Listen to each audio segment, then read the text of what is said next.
Bismillahirrahmanirrahim. Assalamualaikum warahmatullahi wabarakatuh. Innal hamdalillah nahmaduhu wa nasta'inuhu wa nastaghfiruh.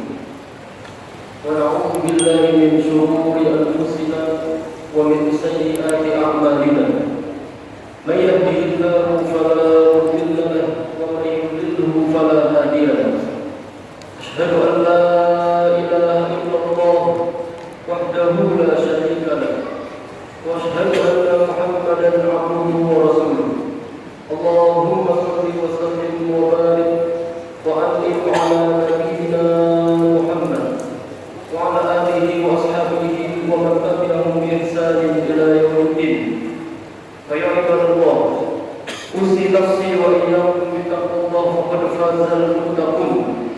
Faqad qala Allah ta'ala fi kitabihil karim ba'da a'udzu billahi minasy syaithanir rajim.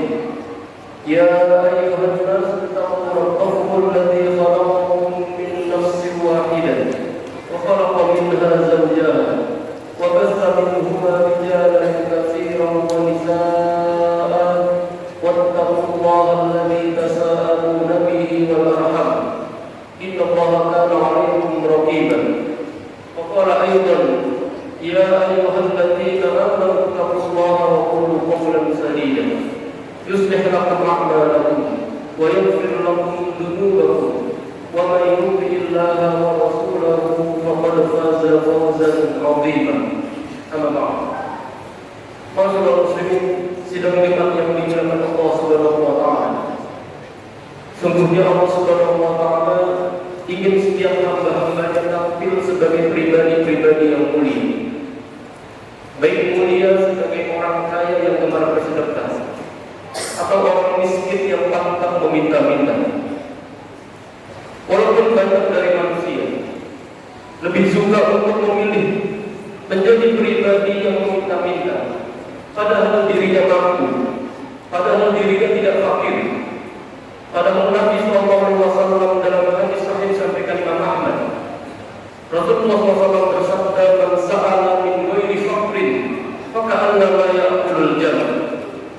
Barang siapa yang suka meminta-minta pada manusia, padahal dirinya mampu, maka seakan-akan orang itu seperti memakan bara api.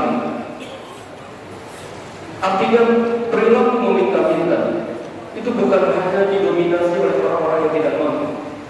Maka kalau meminta-minta itu sudah menjadi sebuah perilaku, sudah menjadi kebiasaan di dalam kehidupan, maka perilaku meminta-minta juga bahkan ada di dalam orang-orang yang berharta, orang-orang kaya, hartanya banyak, kekayaannya melimpah ruah luar biasa, tapi mentalnya mental pengemis.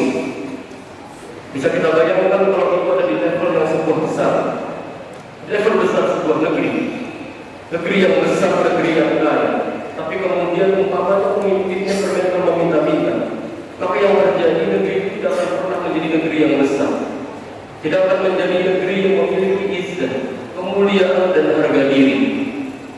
Karena Rasulullah SAW mengingatkan betul umatnya untuk menjauhkan dirinya dari perilaku meminta-minta dan mengemis. Dan Rasulullah SAW mencontohkan langsung di dalam kehidupannya, memberikan gambaran kepada para sahabat dan kepada kita umatnya tentang bagaimana menghindari diri kita dari perilaku mengemis. Nabi SAW pernah didatangi oleh seorang anak muda, anak Madinah. Fisiknya masih kuat, tapi kemudian meminta-minta. Karena dia lapar dan dia tidak memiliki harta, maka kemudian dia meminta-minta. Nabi SAW kemudian berkata kepada anak muda ini, "Apakah kamu tidak punya sesuatu di rumah yang bisa untuk kamu jual?" Maka anak muda ini berkata, "Ada ya Rasulullah. Hanya ada kain yang kadang kami gunakan sebagai alas dan kadang kami gunakan sebagai pakaian. Dan kami juga memiliki bejana untuk tempat kami berhidup." Kata Nabi SAW, "Ambil dua barang itu." Lihat jamaah yang dilakukan. Bagaimana Nabi SAW ingin menerapkan tentang sebuah penyakit sosial, yaitu kebiasaan mengemis dan meminta-minta. Anak muda ini bisa saja diberi sama sahabat-sahabat Nabi yang kaya-kaya, yang memiliki kemampuan dari segi finansial. tapi tidak mendidik. Karena ini masih kuat fisiknya dan masih sehat badannya. Dan Nabi SAW bersabda, "La tahillu shadaqah bil ghani." Tidak boleh sedekah itu diberikan kepada orang yang berkecukupan, itu satu. Dan tidak boleh sedekah itu diberikan kepada orang yang masih sehat fisiknya. Karena dia masih bisa berusaha dan dia masih bisa berusaha dengan fisik yang kuat itu mencari harta. Maka anak muda ini dilarang sama Nabi SAW untuk meminta-minta. Dan Nabi meminta anak muda ini untuk berusaha. Ketika anak muda ini datang, Nabi SAW mengambil dua barang yang tidak berharga itu. Kemudian Nabi SAW berkumpul dengan para sahabat dan Nabi melelang. Kata Nabi SAW, siapa di antara kalian yang ingin membeli dua barang ini? Ada seorang sahabat yang berkata, saya beli dengan 1 dirham ya Rasulullah. Oh, yang kecil. Kemudian Nabi berkata lagi, kata Nabi, siapa di antara kalian yang ingin membeli barang ini lebih dari 1 dirham? Dan itu Nabi tanya sampai 3 kali. Artinya memang siapa yang ingin membeli barang yang tidak berharga itu lebih dari 1 dirham? Sampai kemudian seorang sahabat berkata, saya beli dengan 2 dirham ya Rasulullah. Kata Nabi, Nabi serahkan 2 barang itu dan Nabi mengambil 2 dirham tadi, yang kemudian Nabi SAW menyerahkan kepada anak muda tadi. Masyaallah muslimin yang dimuliakan Allah, lihat bagaimana perilaku Nabi dan kalimat Nabi berikutnya. Ini sebuah program tentang bagaimana mengentaskan perilaku pengemis agar tidak boleh lagi ada orang-orang yang tidak boleh mengemis kemudian mereka mengemis. Kata Nabi SAW, 2 dirham ini sebagian kau belikan makanan untukmu dan keluargamu, sebagian lagi kau belikan kampak, kau belikan senjata. Maka pergi anak muda ini untuk membeli makan untuk dirinya dan keluarganya. Kemudian kembali lagi menemui Nabi dengan membawa kampak. Kata Nabi SAW, pergilah cari kayu, gunakan kampak ini, pergilah cari kayu dan jualah kayu itu di pasar, dan aku tidak ingin melihatmu 15 hari lamanya.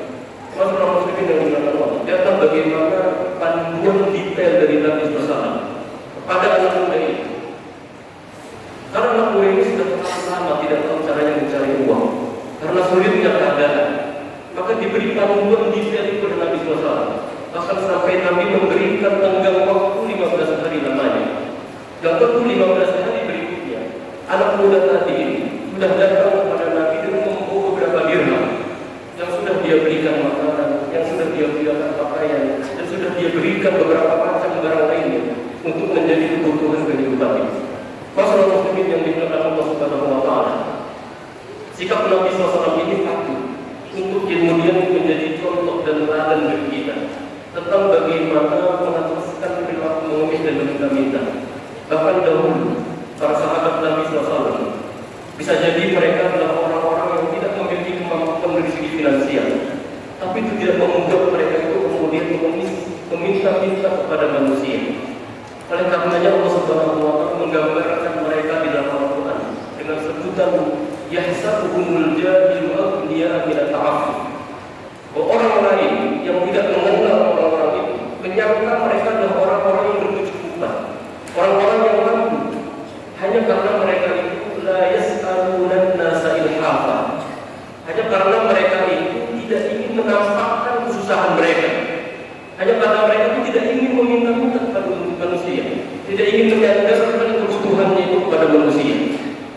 Itu artinya ketika sebuah masyarakat kulit ini hadir di tengah-tengah kita, bisa jadi mereka adalah orang-orang yang memiliki kecukupan, memiliki kebutuhan, memiliki keperluan, tapi mereka tidak pernah menjual kemiskinan mereka untuk mendapatkan simpati manusia untuk mencukupi kebutuhan mereka. Minat ta'afuf, yang ta'afuf disebutkan oleh para ulama adalah sebuah rasa di dalam jiwa, di mana manusia menjaga kehormatan dirinya dengan tidak mengemis dan meminta-minta. Maka ketika anak muda tadi datang kepada Nabi SAW dengan membawa bukti beberapa dirham, lalu kemudian Nabi SAW memberikan nasihat di belakang. Jadi nasihat itu diletakkan di belakang, diberikan dulu panduannya, lalu kemudian diberikan nasihat. Kata Nabi SAW, ini jauh lebih baik dibandingkan nanti kau datang pada hari kiamat dengan wajah penuh dengan noda hitam sebagai bentuk lambang kehinaan dari Allah, karena orang ini suka mengemis dan meminta-minta ketika dulu. Maka masalah muslimin yang dibilang Allah, jangan sampai kemudian kita termasuk dari kalangan orang-orang yang disebutkan dalam hadis sahih, di mana Nabi SAW bersabda, la yazalu rajulu yas'alun nas hatta ya'ti yawmal qiyamah laisa fi wajhihi uzhatul aqil. Orang-orang yang suka meminta-minta kepada manusia akan datang pada hari kiamat dengan wajah yang tidak ada sedikit pun daging, yang itu menjadi lambang kehinaan dari Allah Subhanahu wa taala untuk mereka. Barakallahu lakum fil Qur'anil azim wa nafa'ani wa iyyakum bima fihi min ayati wa dzikril hakim. Taqabbalallahu minna wa minkum tilawatahu fastaghfiruh innahu huwal ghafurur rahim.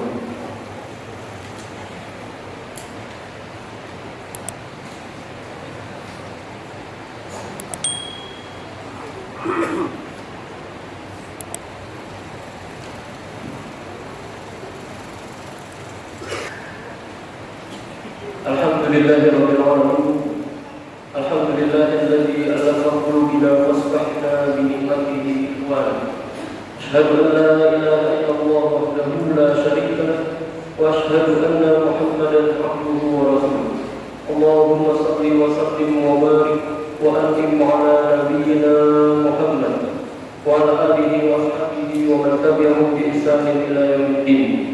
Ya ayyuhalladzina amanu taqullaha haqqa tuqatih wa la tamutunna illa wa antum muslimun. Amma ba'd. Masyaallah muslimin sedang dimakan di dalam Allah Subhanahu wa taala. Maka selain menjaga kemuliaan diri kita dari perilaku meminta-minta, kita juga bisa menjaga kemuliaan anggota keluarga kita dari perilaku meminta-minta ini dengan cara meninggalkan harta kepada ahli waris kita, pada anak dan cucu kita. Sebagaimana nasihat Nabi SAW ketika Rasulullah SAW menjenguk sahabat Sa'ad bin Abi Waqqas yang sedang sakit keras, maka perjumpaannya dengan Nabi dimanfaatkan dengan baik oleh Sa'ad untuk berkonsultasi tentang hartanya yang banyak. Saat bercerita tentang hartanya yang banyak, dan karena kecintaan Sa'ad kepada Islam, Sa'ad ingin menginfakkan 2/3 dari hartanya. Kata Sa'ad, ya Rasulullah, bagaimana kalau aku menginfakkan 2/3 harta? Kata Nabi SAW, jangan. Apa tasaddaqu bi syatrihi? Bagaimana kalau aku menginfakkan setengah dari harta? Kata Nabi, jangan. Kemudian Sa'ad berkata, apa tasaddaqu bi thuluthihi? Bagaimana kalau aku menginfakkan 1/3 dari harta? Kata Nabi SAW, as-sulusu was-sulusu katsir. 1/3 boleh, dan 1/3 sudah banyak. Kemudian Nabi SAW bersabda, kata Nabi, innaka antadara warasataka dunia khairun min antadarahum ma'alatan yatakaffafuna an-nas.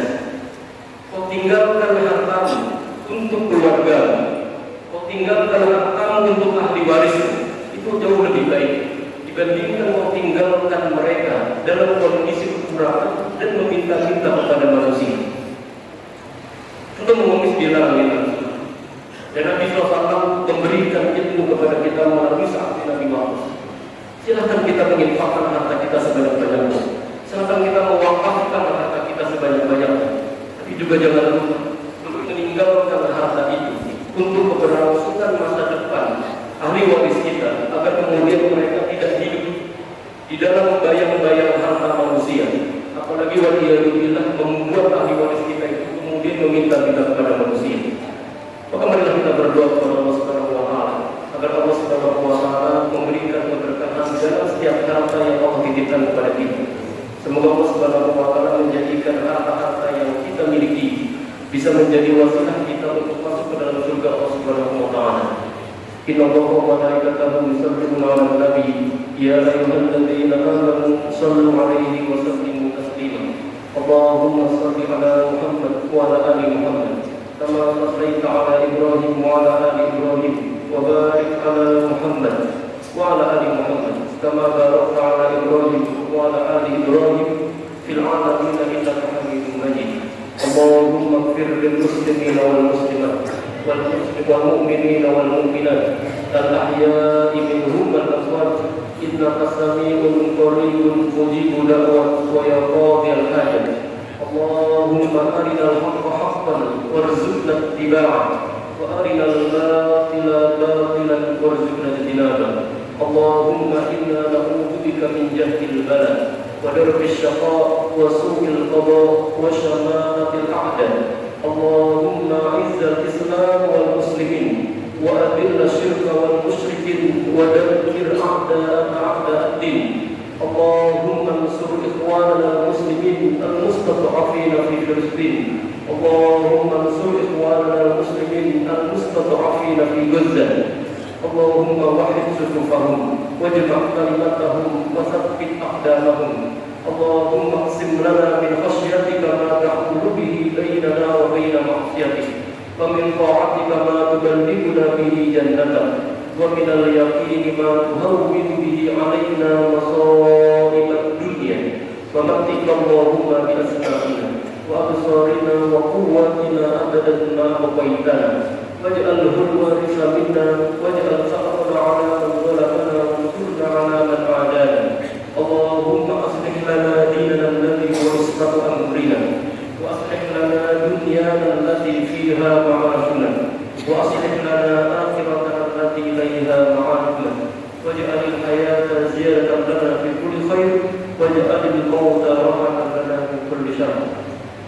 ربنا هب لنا من أزواجنا وذرياتنا قرة أعين واجعلنا للمتقين إماما.